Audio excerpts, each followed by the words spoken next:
On June 23, 1944, German commanders in Belarus went to bed confident. Their defensive lines would hold for months. By breakfast, their entire front had ceased to exist. While history books obsess over D-Day, they've somehow forgotten something bigger. The moment 2.4 million Soviet soldiers made 500,000 Germans simply disappear. This isn't just another World War II battle.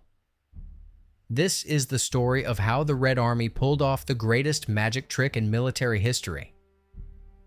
By June 1944, the German Army Group Center held Belarus like a massive fist punching into Soviet territory. They called it the Belarusian Balcony.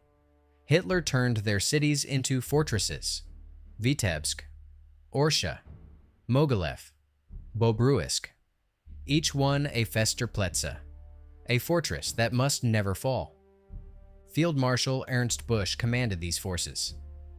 500,000 combat troops, 300,000 support personnel. They controlled the main road to Moscow. They'd held this ground for 3 years. German intelligence was absolutely certain about one thing.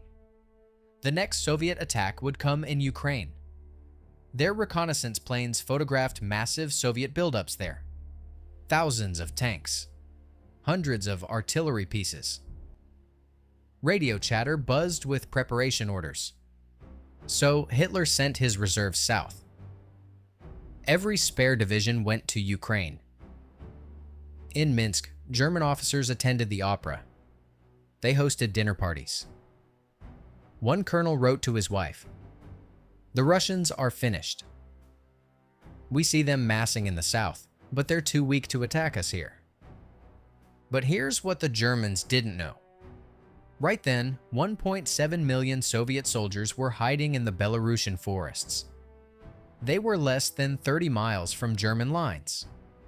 Marshal Konstantin Rokossovsky commanded them in the north. Marshal Georgy Zhukov coordinated the entire operation. They'd been assembling for 3 months. The Germans had built their entire defense on a lie they didn't know they'd been told.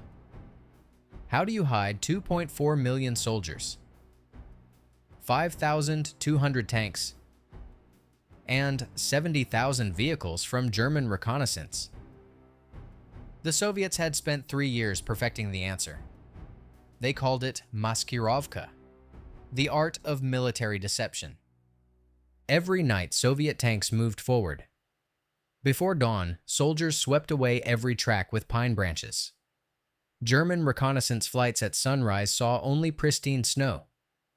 Colonel General Sergei Shtemenko personally checked these sweeping operations. One missed track could expose everything. In Ukraine, where Germans expected the attack, Soviet engineers built an entire fake army. They constructed 85,000 dummy vehicles, inflatable tanks that looked real from 5,000 feet, wooden artillery pieces, fake fuel dumps made from painted barrels. They even created phantom headquarters. Radio operators transmitted fake orders in codes they knew Germans had broken. Send more ammunition to Sector 12. Tank Battalion 45 needs fuel. All lies. But German intelligence wrote it all down. Meanwhile, the real Soviet forces maintained total radio silence. Not one transmission. Partisan fighters like Cedar Kovpak cut German phone lines behind enemy lines. They reported every German position back to Moscow.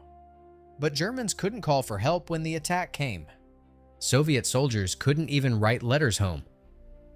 One private, Mikhail Frolov, later remembered, "For 2 months, my mother thought I was dead. We couldn't send any word. We just waited in the forests, invisible." German reconnaissance took thousands of photos. They showed massive Soviet forces in Ukraine, empty forests in Belarus. A German intelligence officer later admitted, "We photographed exactly what they wanted us to see. We were blind, deaf, and dumb." On June 22nd, exactly 3 years after Hitler invaded Russia, Soviet reconnaissance units probed German lines. Just small attacks, Nothing serious. German commanders laughed. They called it symbolic harassment. They were wrong. June 23, 1944, 4 a.m. The forest exploded. 170 Soviet divisions attacked simultaneously across 450 miles. The artillery barrage was so intense that German soldiers 20 miles behind the front couldn't hear each other scream. Soviet tank columns didn't stop for German strongpoints. They flowed around them like water around rocks. Within hours, entire German divisions were cut off, surrounded, trapped. Field Marshal Busch grabbed his phone. He called Hitler's headquarters. "We need permission to retreat. Now." Hitler's response was one word: no. "Mein Führer, we'll lose the entire army group. Every fortress city must hold. Not one step back." By noon, Soviet tanks had penetrated 20 miles. By nightfall, 35 miles. The German 3rd Panzer Army, elite tank units, found themselves encircled at Vitebsk. General Friedrich Gollwitzer commanded 35,000 men there. Within 48 hours, only 8,000 remained alive. The Luftwaffe scrambled to help, but Soviet fighters ruled the skies. 6,000 Soviet aircraft against 40 operational German fighters. German pilot Hans Rudel wrote, "We took off with 12 planes. 3 came back." Marshal Rokossovsky's tanks reached speeds the Germans couldn't believe. 50 miles in 3 days. Faster than the Germans had moved during their 1941 invasion. One German officer radioed, "They're everywhere. Behind us. Beside us. How did they get here so fast?" Private Wilhelm Hoffmann of the 267th Infantry Division kept a diary. His June 25th entry: "Russians appeared from nowhere. Captain Miller shot himself rather than surrender. We're running west. Those who can't run are left behind." At Bobruisk, 70,000 Germans found themselves in a closing trap. General Jordan commanded them. He requested permission to break out while there was still time. Hitler's response: "Bobruisk is a fortress. Fortresses don't retreat." Hitler stared at his maps in East Prussia. He saw his fortress cities as immovable rocks that would break the Soviet wave. He was wrong. They became tombs. At Bobruisk, Soviet artillery turned the city into hell. One German soldier, Private Heinz K., wrote his last letter: "The entire city burns. Russians shell us every minute. We have no food, no medical supplies. The wounded scream all night. Command says hold. Hold what? There's nothing left." General Jordan knew his men would die if they stayed. On June 27th, he disobeyed Hitler. He ordered a breakout. 35,000 men tried to escape the Bobruisk pocket. Soviet tanks and aircraft slaughtered them in the open fields. Only 15,000 made it out alive. The Soviet forces filmed the aftermath. Mountains of German corpses. Burned out tanks. One Soviet cameraman wrote, "I've filmed 3 years of war. I've never seen destruction like this." Vitebsk fell on June 26th. Orsha on June 27th. Mogilev on June 28th. Each fortress city Hitler demanded must hold forever fell in days. Then came the biggest prize: Minsk. Minsk was Army Group Center's main supply hub. Every bullet, every gallon of fuel, every bandage passed through there. On July 3rd, just 11 days after the offensive began, Soviet tanks entered the city. 100,000 Germans were now trapped east of Minsk. They had no supplies, no fuel, no hope. Field Marshal Busch flew to Hitler's headquarters. He begged, "Let them retreat while there's still time." Hitler fired him on the spot. He brought in Field Marshal Model, the Führer's fireman. But even Model couldn't put out this fire. He arrived to find Army Group Center had lost 31 of its 47 generals. They were either dead or captured. Model sent one message to Hitler: The army group no longer exists as a fighting force. In 2 weeks, proud Wehrmacht divisions that had conquered France, Yugoslavia, and Greece were reduced to starving bands of survivors. They threw away their weapons. They stripped dead Soviet soldiers for food. They stumbled west, trying to reach German lines that no longer existed. Stalin wanted the world to see what the Red Army had done. On July 17, 1944, Moscow witnessed something unprecedented. 57,000 German prisoners marched through the capital's streets. They walked 20 abreast. The column took 90 minutes to pass. These weren't ordinary soldiers. They included 19 generals, men who once commanded entire armies. Soviet citizens lined the streets. Some spat. Some threw stones. Most just stared in silence. These were the invaders who had killed 27 million Soviet people. Now they shuffled through Moscow like ghosts. Journalist Vasily Grossman watched from Red Square.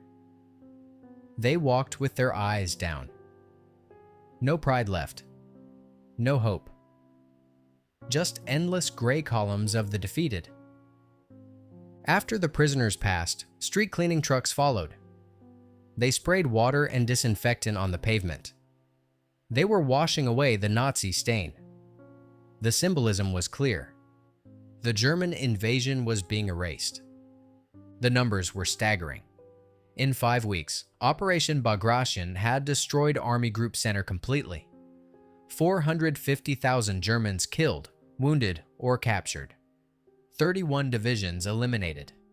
The Wehrmacht lost more men in 5 weeks than in 5 months at Stalingrad. Soviet forces advanced 450 miles. They liberated all of Belarus. They reached Poland's borders. For the first time since 1941, Soviet soldiers stood on the edge of German territory. A captured German general, Friedrich Gollwitzer, told his interrogators, "We never imagined such deception was possible. You made us look exactly where you wanted." When we finally saw the truth, it was too late. The Red Army had transformed.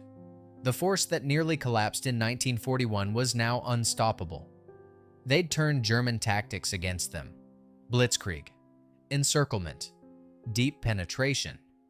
But with Soviet improvements, deception on a massive scale, and overwhelming force.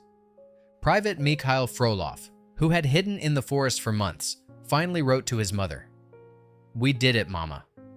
We destroyed them all. Berlin is next."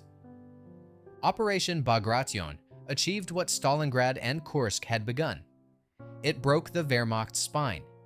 It proved the Red Army had become Earth's most powerful military force. Yet today, every schoolchild knows about D-Day. The greatest land battle of the war remains largely forgotten in the West. Perhaps because it reminds us of an uncomfortable truth. The war's outcome wasn't decided on Normandy's beaches. It was decided in the forests of Belarus, where Soviet mastery of deception and overwhelming force created a trap so perfect that an entire German army group simply vanished into history.